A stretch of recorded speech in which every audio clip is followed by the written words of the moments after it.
So here it is, question one on the statewide ballot. It's been heavily contested. It has the companies that make automobiles fighting against the companies that repair them. You'll also hear it referred to sometimes as right to repair, but technically this ballot would amend an earlier right to repair law. That brings us to our first question. If right to repair already passed, how is this different? Well, right to repair did pass and went into law in 2013. Vehicles were becoming more computerized then, and right to repair made sure independent mechanics were able to access your vehicle's data to help find out what was wrong with it. They access that data stored in your car through this device called an OBD2 port, and it's pretty much standard in all vehicles now. So what's different about this ballot question? Well, vehicles are beginning to wirelessly transmit a lot of the data that was once stored in your car. And question one is about vehicle owners and their chosen mechanic getting access to that data. So what will happen if question one passes? It would update the 2013 law to include language that would require automakers to share that wireless data.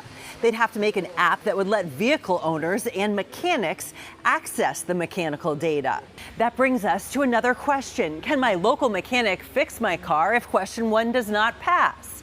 Well, right now, mechanics don't really need that wireless data. So the answer is yes, for now.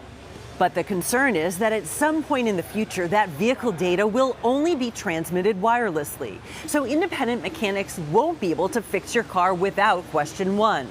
The side that opposes question one says mechanics already have the access to what they need, but consumer advocates we talk to say that's not really the case. A sexual predator could use the data to stalk their victims. These ads bring us to our next question. Will my personal safety be at risk if question one passes?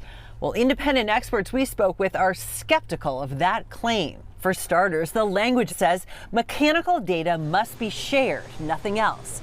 That means data needed for the diagnosis, repair, or maintenance of the vehicle, not things like GPS data or information from a phone that's been connected. The ads also talk about hackers taking over your car. Substantial safety risks. It's not impossible even without question one.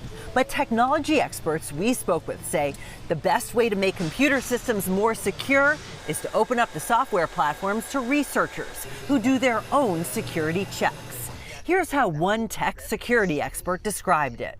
Security is improved when software can be evaluated by researchers. And for that to be true, it has to be available to them. So the security improvements in Microsoft operating systems, in Android, in iPhone, all of those are because researchers find vulnerabilities and they're fixed, and we learn from them. And that raises another question. What kind of data is my car collecting anyway? Well, the answer is we really don't know because the automakers aren't saying. That's something that consumer advocates and independent experts really don't like, whether it involves vehicles or smartphones.